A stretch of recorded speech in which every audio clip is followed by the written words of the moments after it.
नमस्कार, जय जोहार।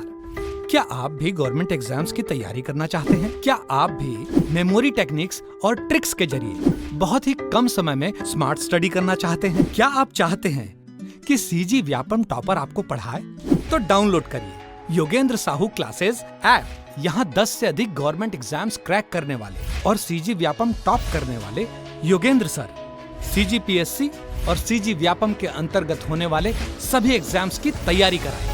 तो डाउनलोड करिए Yogendra Sahu classes app to be the best, learn from the best.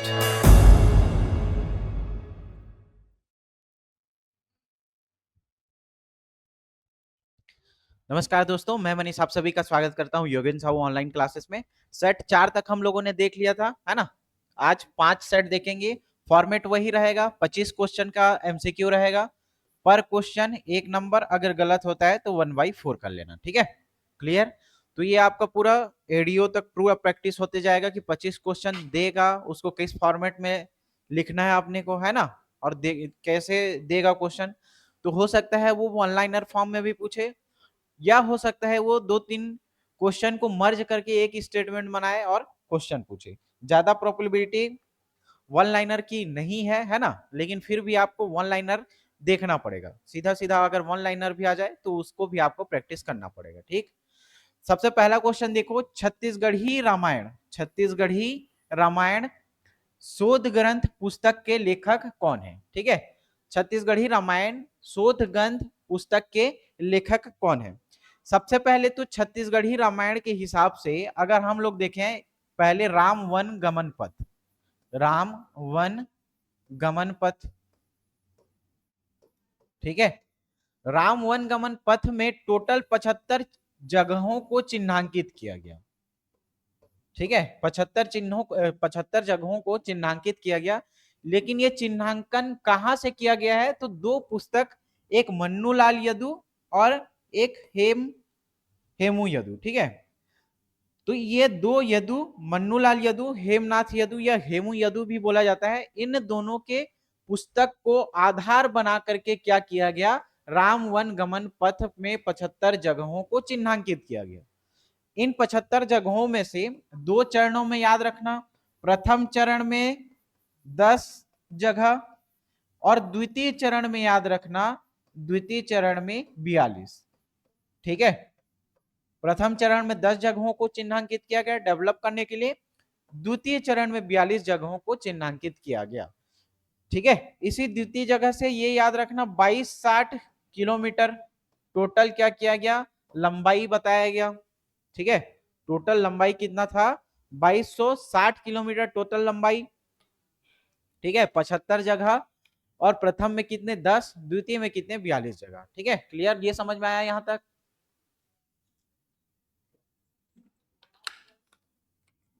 ठीक है।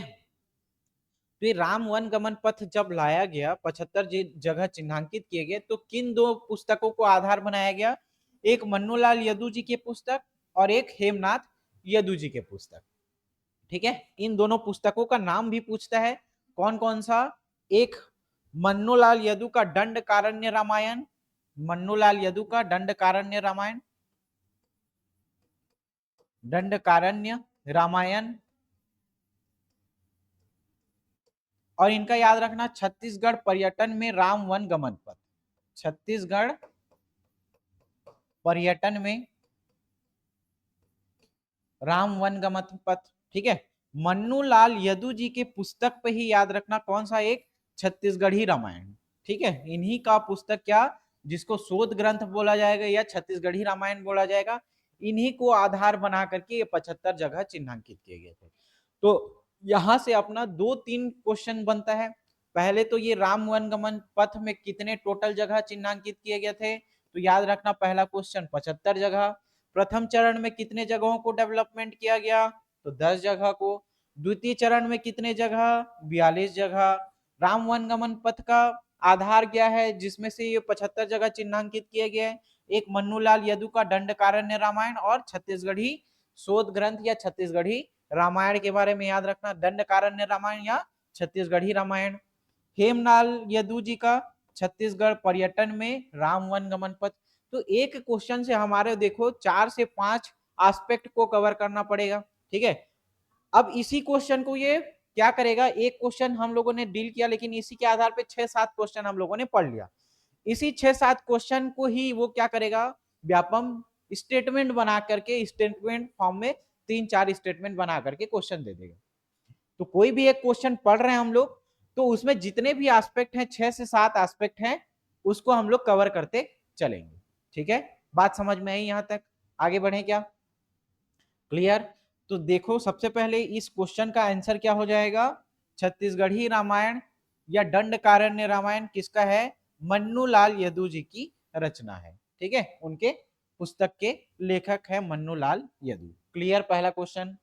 ठीक है, दूसरा क्वेश्चन देखो, सूतनका नामक देवदासी का उल्लेख किस शिलालेख में मिलता है? ठीक है, सबसे पहले तो ये देवदासी सूतनका कौन है जी, तो एक जगह है, याद रखना, सरगुजा क्षेत्र में जोगीमारा की गुफा।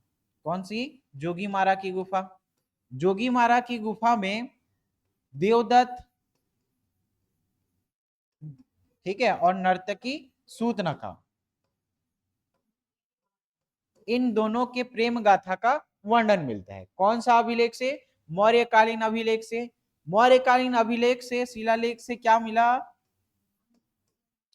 इसके शिलालेख से जानकारी मिलती है ना, मौर्यकालीन शिलालेख, जिसकी भाषा याद रखना, जिसकी भाषा क्या थी, पाली। जिसकी भाषा क्या थी, पाली, और लिपि क्या थी, लिपि याद रखना, ब्राह्मी। भाषा क्या थी, पाली, और लिपि क्या था, ब्राह्मी। कौन सी गुफा? जोगीमारा की गुफा। किसका किसका वर्णन मिलता है? देवदत्त और सूतनखा के प्रेम गाथा का वर्णन, देवदत्त और सूतनखा के प्रेम गाथा का वर्णन मिलता है। ठीक है, तो या तो जोगीमारा की गुफा कहाँ है ये पूछा जाएगा, सरगुजा क्षेत्र में। दूसरा चीज किस लिए प्रसिद्ध है, तो प्रेम गाथा के लिए। किसके लिए प्रसिद्ध है, तो देवदत्त और सूतनखा के प्रेम गाथा के लिए। इसमें जो शिलालेख प्राप्त हुआ उसकी भाषा क्या है, पाली, इसका लिपि क्या है, ब्राह्मी। तो 3 से 4 क्वेश्चन एक ही क्वेश्चन में आप क्या करोगे, यहां से याद करने की कोशिश करोगे। तो सूतनखा नामक देवदासी का उल्लेख किस शिलालेख में हुआ है, तो अपने को क्या दिख रहा है, सीधा सीधा जोगीमारा की गुफा। कौन सा दिख रहा है, जोगीमारा की गुफा, option number B. Option number A देखो, सीता बेंगरा की गुफा। तो सीता बेंगरा की गुफा में क्या मिला जी, नाट्यशाला के प्रमाण मिले, किकारी का कास्ट सिस्टम, गुंजी शिलालेख, है ना, ये सब सातवाहन कालीन शासकों के बारे में पढ़ोगे, सातवाहन, ठीक है, गुंजी का शिलालेख। क्लियर? ठीक, तो पहला देखो, सीता बेंगरा नाट्यशाला प्राप्त हुआ, जोगीमारा की गुफा, सरगुजा से देवदत्त और सूतनखा की प्रेम गाथा का वर्णन मिलता है, जिसमें जो शिलालेख प्राप्त हुआ है उसकी भाषा क्या है, पाली, और लिपि क्या है, ब्राह्मी। तो एक क्वेश्चन सिर्फ पूछा गया है, लेकिन इस एक क्वेश्चन में आपको 6 से 7 स्टेटमेंट याद रखना जरूरी है। ठीक है, क्लियर, समझ में आया? तो ये दूसरा क्वेश्चन हो गया। दूसरा का क्या हो जाएगा, सही आंसर क्या होगा, जोगीमारा की गुफा। कौन सी गुफा, जोगीमारा की गुफा। ठीक है, तीसरा क्वेश्चन देखो क्या बोल गया है, निम्नलिखित कथन को पढ़िए। तीसरा क्वेश्चन क्या पूछ रहा है, निम्नलिखित कथनों को पढ़िए। 3 स्टेटमेंट दिया गया है भाई। पहले क्या है, समुद्रगुप्त की प्रयाग प्रशस्ति में छत्तीसगढ़ को क्या कहा गया है, कोसल कहा गया है। कौन सी, प्रयाग प्रशस्ति की रचना, समुद्रगुप्त की प्रयाग प्रशस्ति की रचना। ठीक है, अब इस प्रयाग प्रशस्ति के अनुसार क्या था जी, जब समुद्रगुप्त अपने दक्षिण विजय अभियान में था, तो दक्षिण विजय अभियान में उसका एक सिद्धांत था कि मेरे रास्ते में जितने भी राज्य आएंगे उन राज्यों को मैं हराऊंगा, लेकिन हरा के अपने साम्राज्य में शामिल नहीं करूंगा। क्यों? एक उसका नीति था, ग्रहण मोक्ष अनुग्रह की नीति। ग्रहण मोक्ष अनुग्रह की नीति क्या होती है कि उसके अधीन जितने भी रास्ते में जितने भी शासक आएंगे उन शासकों को हराएगा, लेकिन अपने साम्राज्य में शामिल नहीं करेगा। वहां से धन की प्राप्ति करेगा और जो भी प्राप्त करना रहेगा उसको वो ले करके आगे बढ़ जाएगा, लेकिन उसको अपने साम्राज्य में शामिल नहीं करेगा। कौन नहीं करेगा, समुद्रगुप्त। ठीक है, समुद्रगुप्त ने अपने दक्षिण विजय अभियान में कोसल के राजा महेंद्र को और बस्तर के राजा व्याघ्रराज को, बस्तर के राजा व्याघ्रराज को पराजित किया। क्लियर? तो 2 सेगमेंट अपने को यहां से जानने को मिला कि समुद्रगुप्त ने अपने दक्षिण विजय अभियान में कोसल के राजा महेंद्र को तो हराया, और बस्तर के राजा किसको हराया, बस्तर के राजा व्याघ्रराज को भी हराया। और उसने अपने राज्य में शामिल किया क्या नहीं किया, किस नीति के तहत, तो ग्रहण मोक्ष अनुग्रह, ग्रहण मोक्ष अनुग्रह की नीति के तहत शामिल नहीं किया अपने साम्राज्य में। उसने इस राज्य को अपने साम्राज्य में सम्मिलित किया क्या नहीं किया था, किस नीति के तहत, ग्रहण मोक्ष अनुग्रह की नीति के तहत। तो कौन कौन सा स्टेटमेंट सही दिख रहा है अपने को, एक सही दिख रहा है, दो सही दिख रहा है, लेकिन तीन सही है क्या, नहीं, तीसरा क्या है, गलत है। तो कौन सा है, ऑप्शन नंबर बी देखो, एक और दो क्या है, सही है। ऑप्शन नंबर बी, एक और दो सही है, लेकिन तीन क्या दिख रहा है अपने को, गलत दिख रहा है। ठीक है, एक और दो सही है लेकिन तीन क्या है, गलत है। क्लियर, तो तीसरे का क्या हो जाएगा, ऑप्शन नंबर बी सही हो जाएगा। ठीक है, चौथा क्वेश्चन देखो क्या बोल रहा है जी, छत्तीसगढ़ के कलचुरी शासक रत्नदेव द्वितीय के संबंध में निम्नलिखित में से कौन सा कथन सत्य नहीं है, पूछ रहा है। ठीक है, तो इसका एक कोड बताया था जब मैं आपको बता रहा था, कौन सा, गोड़ गया गंग महल मंदिर वीरे, याद होगा, गोड़ गया गंग महल मंदिर वीरे, महल मंदिर वीरे। ठीक है, अब ये क्या है जी, समझते हैं इसको, है ना। बंगाल के गोड़ शासकों को, गोड़ राजाओं को हराया था कौन, रत्नदेव द्वितीय। गया से याद रखना, गया कर्ण को हराया था, त्रिपुरी के राजा गया कर्ण के आक्रमण को विफल किया था, है ना। और गंग से याद रखना, अनंत वर्मन चोट गंग को भी क्या किया था, पराजित किया था। और इसने एक महल बनाया, कौन सा, विकर्णपुर महल, क्या याद रखना, विकर्णपुर महल, विकर्णपुर महल। और मंदिर से याद रखना, रेवंत मंदिर का क्या किया था, इन्होंने स्थापना किया था। विकर्णपुर महल और कौन सा मंदिर, रेवंत मंदिर। गोड़ से बंगाल के गोड़ राजा को हराया था, गया से त्रिपुरी के राजा गया कर्ण को हराया था, गंग से अनंत वर्मन चोट गंग के आक्रमण को विफल किया था। ठीक है, तो ये 5-6 चीजें इसके संबंध में याद रखना। एक याद रखना, हरबोहू के संबंध में क्या किया था, हरबोहू को भी क्या किया था, पराजित किया था। ठीक है, तो ये इतना याद रखना। कहाँ का राजा, खिंजिक का राजा था, उसकी राजधानी को तहस नहस कर दिया, है ना। तो ये देखो रत्नदेव द्वितीय है, इसके संबंध में क्या पूछ रहा है, सत्य कथन नहीं है पूछ रहा है। तो कौन कौन सा अपन पढ़े हैं देखो, पहले उसने त्रिपुरी नरेश गया कर्ण के आक्रमण को विफल किया था, तो गया वाला सेगमेंट पढ़े हैं क्या, बिल्कुल सही पढ़े हैं हम लोग। ठीक है, तो ये स्टेटमेंट सही दिख रहा है पहला वाला। दूसरा देखो, उसके राज्य पर अनंत वर्मन चोटगंग ने आक्रमण किया था, तो गंग वाला सेक्शन भी हम लोगों ने पढ़ा है, अनंत वर्मन चोटगंग वाला भी पढ़ा, ये तो बिल्कुल सही दिख रहा है। सेकंड स्टेटमेंट भी, उसने गौड़ बंगाल पर आक्रमण कर उस पर विजय प्राप्त किया, ये भी हम लोगों ने पढ़ा है। तो तीन इसका पूरा सही दिख रहा है, तो एक ही बचा होगा, कौन सा, ये गलत हो जाएगा। वल्लभ राज ने उसके विरुद्ध में आक्रमण किया था, नहीं किया था, इसके विरुद्ध विद्रोह नहीं किया था वल्लभ राज ने, है ना। क्लियर, और किसको हराया था, हरबोहू को हराया था, महल बनाया था विकर्णपुर महल, मंदिर बनाया था रेवंत मंदिर। क्लियर, ठीक, समझ में आया। तो ये तीनों सही दिख रहा है, कौन सा सही नहीं है, ऑप्शन नंबर डी सही नहीं है, ऑप्शन नंबर डी सही नहीं है, ये क्या है, गलत है। तो 4 का क्या हो जाएगा, ऑप्शन नंबर डी क्या हो जाएगा, सही हो जाएगा। ठीक है, 5वें नंबर का क्वेश्चन देखो, सूची 1 को सूची 2 से क्या करना है, मिलाना है। सूची 1 को सूची 2 से मिलाना है। पहला सूची अ देखो और सूची ब देखो, क्या क्या है जी, ये थोड़ा प्रिंट मिस्टेक है ना, इसको देख लेना, टाइपिंग मिस्टेक है ये। लक्ष्मण मंदिर सिरपुर है, ठीक है, लक्ष्मण मंदिर सिरपुर, ये याद रखना, थोड़ा टाइपिंग मिस्टेक है, देख लेना इसको। फिर देखो भूरम देव मंदिर कहाँ है, कवर्धा। शिव मंदिर कहाँ, बारसुर। शिव मंदिर पाली। अब इसको हम लोग को क्या करना है, सही जोड़ी मिलाना है। ठीक, तो सबसे पहले देखो लक्ष्मण मंदिर सिरपुर, ये किसके शासकों के द्वारा बनाया गया, तो लक्ष्मण मंदिर सिरपुर देखो किसी की याद में बनाया गया था, किसकी याद में, जैसे ताजमहल बना था ना, तो हमारे छत्तीसगढ़ में भी ताजमहल के रूप में इसको बनाया गया है। ठीक है, तो क्या था जी भाई, ये देखो लक्ष्मण मंदिर सिरपुर जो था, ठीक है, ये पूर्णतः लाल ईंटों से बना था, लाल ईंटों से, ठीक है, लाल ईंटों से निर्मित था। पहला चीज तो ये याद रखना। कौन बनाया था? तो रानी वास्ता, रानी वास्ता देवी अपने पति हर्षगुप्त की याद में, ठीक है, हर्षगुप्त की याद में। इसके गर्भगृह में याद रखना, ठीक है, इसके गर्भगृह में लक्ष्मण मंदिर, सिरपुर से सीधा सीधा लक्ष्मण भगवान मत याद रखना, है ना। किसकी मूर्ति है? विष्णु भगवान जी की मूर्ति, ठीक, इनके गर्भगृह में। क्लियर? तो लक्ष्मण मंदिर सिरपुर किसके द्वारा बनाया गया है? ये रानी वास्ता और उसका जो पुत्र था महाशिवगुप्त बालार्जुन। कौन था? बालार्जुन, महाशिवगुप्त बालार्जुन, ठीक है, महाशिवगुप्त बालार्जुन। ये बालार्जुन किसका शासक था जी? पांडुवंशी शासक, ठीक है। कौन सा वंशी शासक था? पांडुवंशी शासक। तो ए का क्या दिख रहा है अपने को? 4।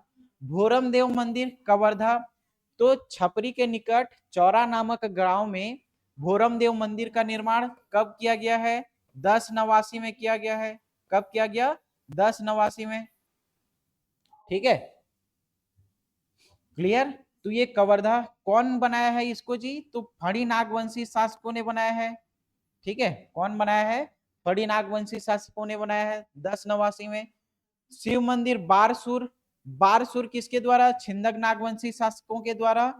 और शिव मंदिर पाली ये बनाया गया है कलचुरी शासकों के द्वारा, ठीक है, क्लियर। तो अ का क्या दिख रहा है अपने को? 4। ब का क्या दिख रहा है? 1। स का क्या दिख रहा है? 2। और ड का क्या दिख रहा है? 3। कौन से ऑप्शन में है? ऑप्शन नंबर डी देखो। अ का क्या दिख रहा है? 4। ब का देखो 1, 4, 1, 2 और 3, ठीक है। ऑप्शन नंबर डी सही हो जाएगा क्या? 4, 1, 2 और 3, ठीक है। 6वें नंबर का क्वेश्चन देखो, गुंडाधुर छत्तीसगढ़ के किस क्षेत्र के जननायक थे?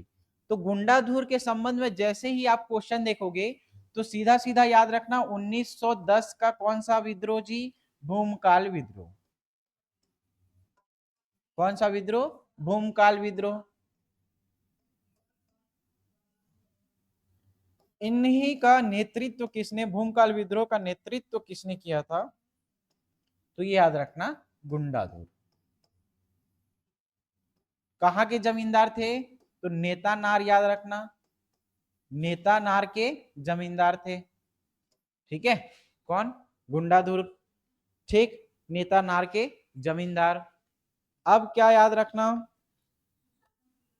इन्होंने क्या किया था? 1910 में नेतृत्व किया था, ठीक है, क्लियर, समझ में आया। तो ये कहां के क्षेत्र से संबंधित है? तो क्षेत्र इसका याद रखना बस्तर का क्षेत्र। कौन सा क्षेत्र? बस्तर, ठीक है। अब ऐसे क्वेश्चन को मेंस में कैसे डील करवाता हूं मैं? सबसे पहले कोई भी विद्रोह आया, खैर अभी प्री के हिसाब से, वन लाइनर के हिसाब से देख लो, गुंडाधुर छत्तीसगढ़ के किस क्षेत्र में जननायक थे? तो बस्तर के क्षेत्र में थे। ऑप्शन नंबर डी सीधा सीधा दिख रहा है। लेकिन कोई भी विद्रोह आप पढ़ोगे, ठीक है, विद्रोह को पढ़ोगे तो उसको सीधा सीधा ऐसे नहीं कि पोच पोच करके याद रखोगे। विद्रोह सबसे पहले याद रखना कब हुआ, ठीक है, विद्रोह कब हुआ। दूसरा याद रखना कहां हुआ। तीसरा याद रखना क्यों हुआ।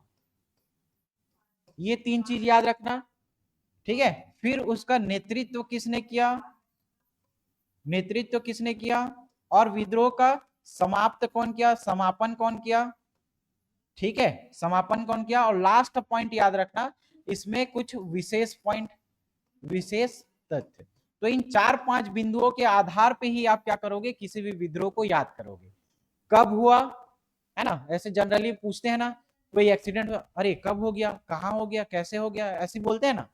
क्यों हुआ? तो कब हुआ, कहाँ हुआ, क्यों हुआ, नेतृत्वकर्ता कौन था, उसने उस विद्रोह को किसने समापन भी किया है क्या, है ना, समाप्त किया। और उसमें लास्ट बिंदु याद रखना विशेष क्या है। तो इन बिंदुओं के आधार पे क्या करोगे? इसको याद रखोगे, ठीक है, क्लियर। तो गुंडाधुर छत्तीसगढ़ के किस क्षेत्र के जननायक थे? तो आपने को क्या मिला आंसर? बस्तर। ठीक है, क्लियर। तो 3-4 पॉइंट एक ही क्वेश्चन में याद रखने की कोशिश करना। अब देखो 7वें नंबर का क्वेश्चन, इसमें मैं ट्रिक बताया था आप लोग को। क्या बताया था?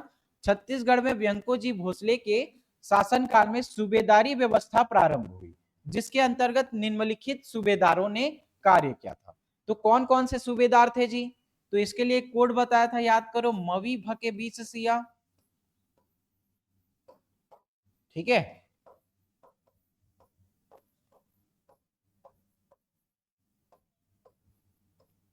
अब क्या है जी, ये पूरा देखो। म से याद रखना महिपत राव दिनकर, महिपत राव दिनकर। वी से याद रखना विठल राव दिनकर, विठल राव दिनकर।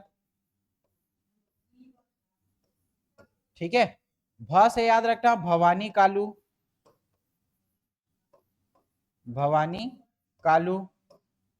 के से याद रखना केशव गोविंद, केशव गोविंद।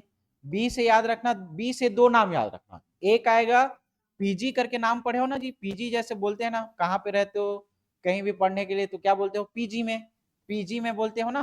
तो पी से याद रखना बीकाजी पिंडरी, क्या याद रखोगे? बीकाजी पिंडरी। और जी से याद रखना बीकाजी गोपाल, बीकाजी गोपाल। स से सखाराम हरि याद रखना, सखाराम हरि। और सीताराम टाटिया, सीताराम टाटिया। ये दोनों एक ही साथ याद रखना है ना, एक ही समय में थे। और या से याद रखना लास्ट यादव राव दिवाकर, यादव राव दिवाकर। ये क्या है? पूरे सूबेदारों का क्रम है। तो इसको पूरा याद रखने के लिए देखो कितना नाम, 3 4, 4 2 6, 6 2 8, 8 और 1 9, 9 को याद रखते रखते पागल हो जाओगे, है ना। तो इसीलिए सीधा सीधा एक कोड याद रखना, मवी भके 20 सिया। क्या याद रखना? मवी भके 20 सिया। म से याद रखना महिपत राव दिनकर, वी से विठल राव दिनकर, भ से भवानी कालू, के से कोसव गोविंद। बी से याद रखना, बी से दो नाम, एक पीजी करके याद रखना, बिकाजी पिंडरी और बिकाजी गोपाल। सखाराम हरि, सीताराम टाटिया।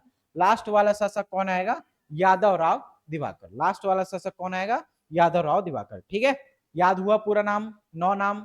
अब इसी को क्या बोला गया है? उसके सूबेदारों के कार्य किया, उसके कालक्रम को जमाना है अपने को। ठीक है, तो सबसे पहले देखो कौन आएगा इसमें? महिपत राव दिनकर पहले आएगा क्या? ठीक है, फिर विठल राव दिनकर। देखो महिपत राव दिनकर पहले आया, फिर कौन आएगा? विठल राव दिनकर। तो आई भी पहला आएगा, आई भी क्या आएगा? पहला आएगा। फिर उसके बाद कौन आएगा जी? 3 वाला आएगा। कौन आएगा? 3, 3 मतलब विठल राव दिनकर। फिर कौन आएगा? भ से देखो भीखाजी गोपाल। तो ये भीखाजी गोपाल तो बाद में आ रहा है ना, उसके पहले कौन आ रहा है? केशव गोविंद। तो 2 आएगा, फिर लास्ट में क्या आएगा? 1। तो 4 3 2 और 1, 4 3 2 और 1। कौन से ऑप्शन में है? देखो 4 3 2 और 1। ऑप्शन नंबर डी दिख रहा है क्या? देखो ऑप्शन नंबर डी क्या दिख रहा है? ऑप्शन नंबर डी क्या दिख रहा है? 4 3 2 और 1, 4 3 2 और 1। ठीक है, ऑप्शन नंबर डी में है देखो 4 3 2 और 1। क्लियर? बात समझ में आया यहां तक? आगे बढ़े तो 7 का क्या हो जाएगा? ऑप्शन नंबर डी, 4 3 2 और 1। 8वें नंबर का क्वेश्चन देखो, विलय के पश्चात छत्तीसगढ़ सरकार द्वारा छत्तीसगढ़ में निम्नलिखित सुधार किए। कौन कौन से सुधार किए थे? तो सबसे पहले देखो सुधार में याद रखना कौन कौन सा सुधार हुआ। तो दीवानी एवं फौजदारी न्यायालयों की व्यवस्था किया गया। ठीक, ये भी सही किया गया था, दीवानी और फौजदारी, जिसमें से क्या देखो नायब तहसीलदार, तहसीलदारों की नियुक्ति की गई थी, है ना, न्यायालयों की व्यवस्था के लिए। फिर देखो दूसरे प्रत्येक जिले में जिला पुलिस अधीक्षक की नियुक्ति की गई, बिल्कुल की गई थी, और पंजाब पुलिस मैनुअल लागू किया गया था, है ना। फिर जेल सुधार व्यवस्था किया गया, रायपुर में केंद्रीय जेल का निर्माण किया गया, और जेल व्यवस्था में सुधार में पहले क्या देते थे, राशन देते थे, उसके जगह पे क्या दिए, मेस चालू किए। जितने कैदी थे उन कैदियों की संख्या के आधार पे इमारत बनाया गया, मकान बनाया गया। अगर किसी कैदी का जो सजा है वो 1 साल से ज्यादा हो जाता था तो उसको कौन सा जेल भेज दिया जाता था, नागपुर जेल भेज दिया जाता था, है ना। तो इस केंद्रीय जेल को रायपुर में बनाया गया और जेल व्यवस्था का सुधार किया गया। 3 भी सही दिख रहा है। रायपुर के डाकघर में पोस्ट मास्टर की पद स्थापना की गई और पहले पोस्ट मास्टर के रूप में मिस्टर स्मिथ को नियुक्त किया गया। किसको, मिस्टर स्मिथ को नियुक्त किया गया। ठीक है, तो ये चारों स्टेटमेंट क्या दिख रहा है जी, सही दिख रहा है। ठीक है, एक भी सही दिख रहा है, 2 सही है, 3 सही है और 4 सही है। तो इस आधार पे देखो, इस आधार पे कौन सा ऑप्शन सही हो जाएगा, ऑप्शन नंबर डी सही हो जाएगा। 1, 2, 3 और 4।